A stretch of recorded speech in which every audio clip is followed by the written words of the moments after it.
je crois qu'on devrait aujourd'hui repenser toute la pensée humaine à neuf, en partant, on va faire un jeu, de l'œuf.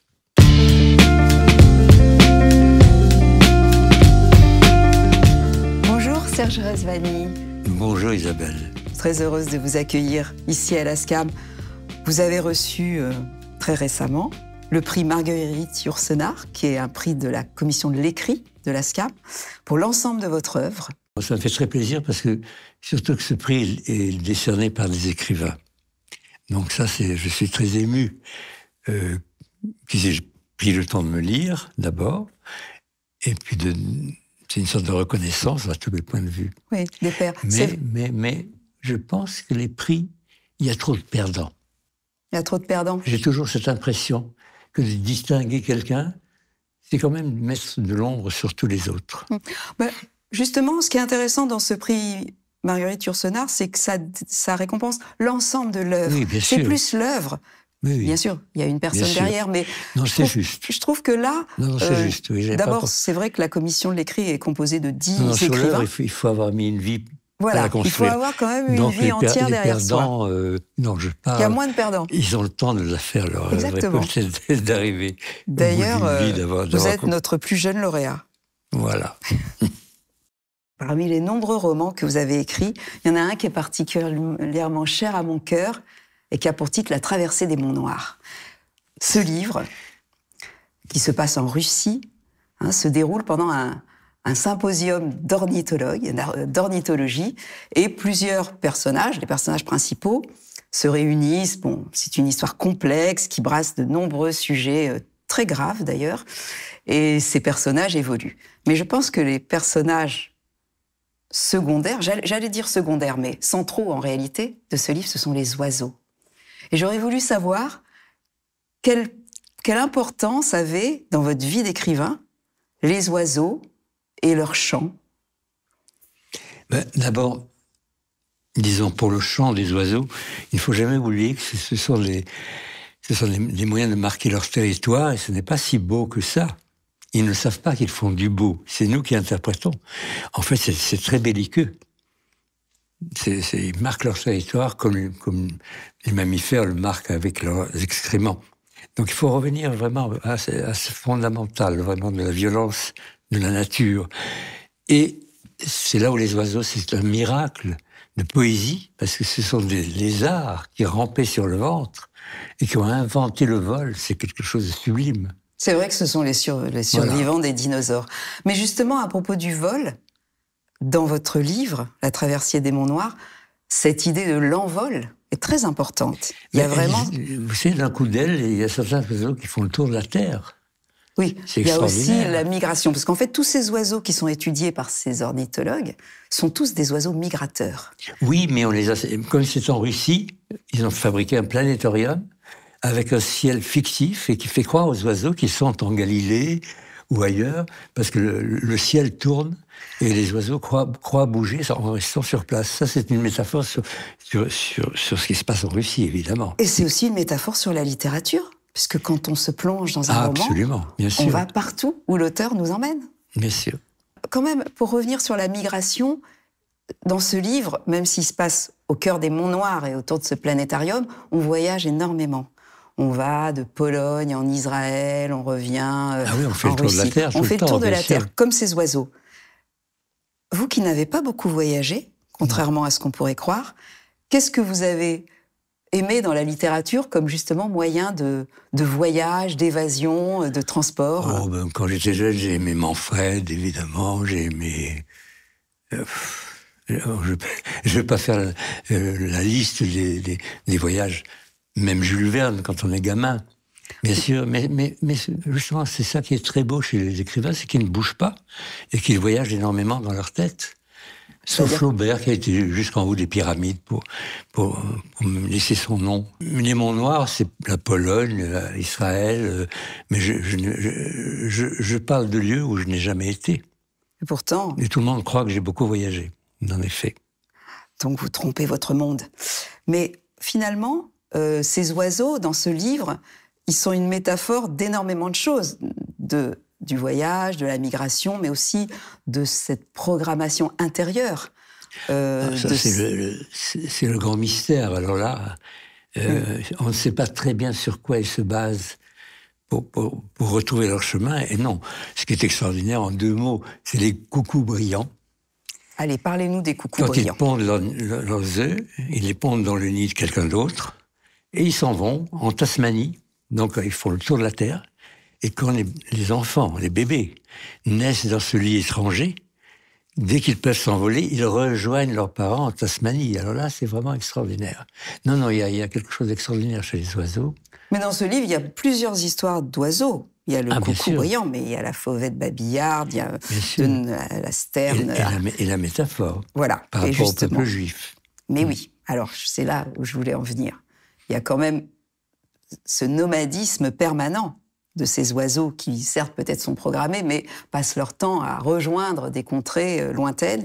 Et l'analogie avec le peuple juif... C'est la grande question, c'est que depuis que le peuple juif a Israël, et que Herzl avait évidemment un programme très différent de celui qui se passe en ce moment, mais quand même, depuis que le peuple juif s'est fixé, il est devenu comme tous les peuples.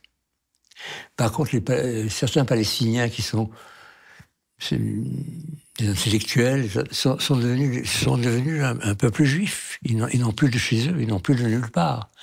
Donc ils deviennent quoi? Les conseillers des potentats du Golfe. Il s'est fait une sorte de déplacement étrange. Oui, mais c'est très frappant d'ailleurs, parce que dans ce livre, évidemment, on aborde la question d'Israël, de la Palestine, de la sédentarisation d'un peuple nomade. Voilà. Et à tout ce qui va donc avec. Il est devenu comme les autres. Oui, et aussi de la violence. Et c'est incroyablement actuel aujourd'hui de lire ce livre et de voir la manière dont vous, en tant qu'écrivain, dont vous vous emparez de ce sujet et dont vous le traitez d'une manière politique, mais aussi métaphysique. Oui, c'est une métaphysique avec en dessous de la politique, si on peut dire, oui, obligatoirement. Mais j'ai nommé un des héros l'arpenteur sans arpent, ce qui veut dire que je pense évidemment à Kafka, et donc son arpenteur. Mais là, le Palestinien est devenu un arpenteur sans arpent, ce qu'étaient les Juifs avant. Mais maintenant qu'ils ont des arpents, ils les défendent avec des armes et avec une violence parfois qui est impressionnante c'est vrai. Et dévaluatrice. Revenons à des sujets plus gais. Il y a un autre grand thème qui traverse toute votre œuvre, puis alors là, votre œuvre de peintre, votre œuvre de musicien, de parolier, mais aussi bien sûr votre œuvre littéraire, c'est le sujet de la femme. J'ai pas dit les femmes, la femme. La femme et ce qui va avec, c'est-à-dire l'amour, la passion. Oui, c'est un mot que je manie avec beaucoup de précaution. On pourrait peut-être dire le féminin, plutôt. Le féminin, exactement. Je pense que le pôle féminin de l'humanité a été dévalué, évidemment, pour toutes les raisons, à cause de La Fontanelle, à vrai dire. La femme a été obligée, avec ses bébés qui avaient ce crâne inachevé, d'être coincée dans la...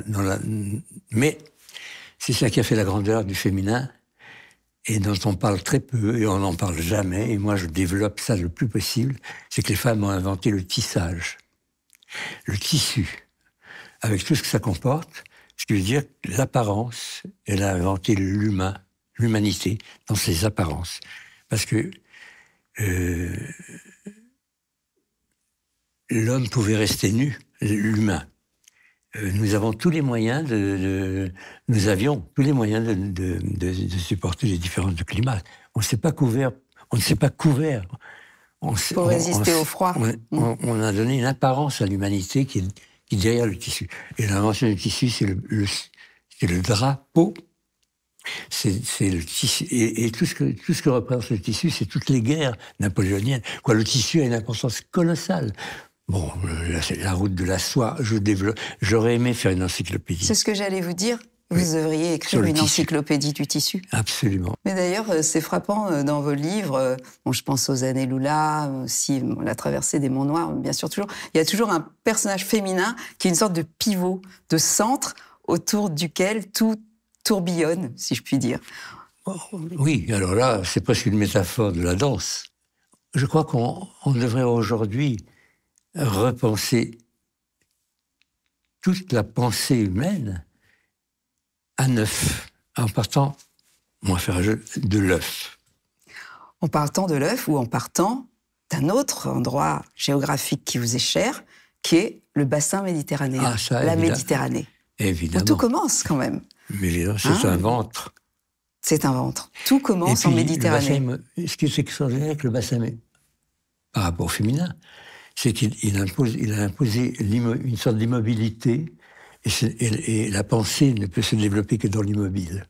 Parce que l'homme, il veut toujours être là-bas, il n'est jamais là.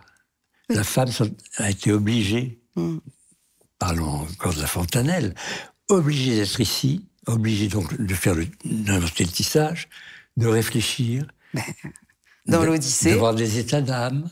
Pénélope reste à Ithaque, exactement, tisse sa tapisserie, sauf pendant qu'Ulysse Pénélope, justement, a été, par le fait du masculin, a été obligée tout le temps de défaire sa tapisserie, ne jamais l'achever. Mais c'est elle qui tient la boutique aussi. Mais évidemment. Parce qu'elle reste, elle tient le royaume jusqu'au retour d'Ulysse, qui lui passe son temps à voyager. Évidemment.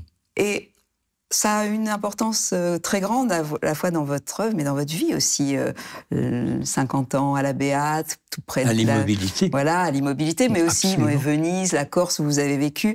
C'est important pour vous, cette lumière, cette essence même de la Méditerranée. Mais la Méditerranée, c'est vrai qu'elle a une lumière particulière, c'est évident. Et vous pensez que vous qui avez été peintre avant d'être écrivain, la lumière, c'est important pour un écrivain ? Ça, c'est une question difficile. Ça dépend de quel point de vue. En tant que peintre, mais je n'ai pas été un impressionniste. Donc la lumière, je pense que toute l'histoire de l'art actuel, là aussi on n'a pas beaucoup de temps pour le développer, il y aurait beaucoup à dire. Mais vous l'avez fait dans un de vos livres. J'ai beaucoup écrit là-dessus, j'ai beaucoup réfléchi là-dessus. Picasso disait, j'ai beaucoup cherché, je ne cherche pas, je trouve. Et moi je dis, j'ai beaucoup cherché. Pendant 20 ans de ma vie, j'ai été peintre et je n'ai rien trouvé. Donc, et Cézanne disait toujours, la peinture, c'est une chaîne auquel chaque artiste ajoute un maillon. Et la chaîne a été brisée. Eh bien, tant mieux pour nous, les lecteurs, puisque finalement...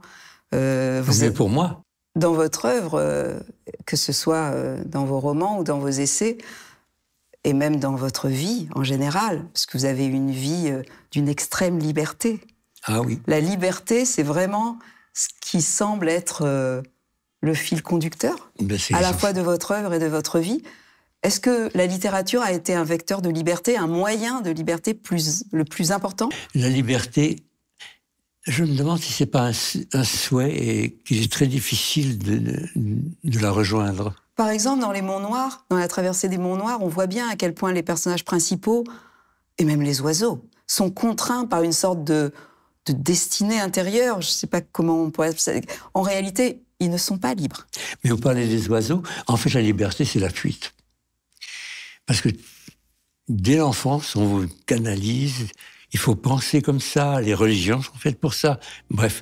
Et finalement, ceux qui arrivent à fuir, et encore une fois, repenser le monde à partir de l'œuf, du début. Mais moi, je pense que c'est une très bonne conclusion. Et je propose qu'on aille chercher quelques œufs ensemble et qu'on repense le monde entièrement. Voilà, absolument. Merci beaucoup, Merci Serge Gazvani.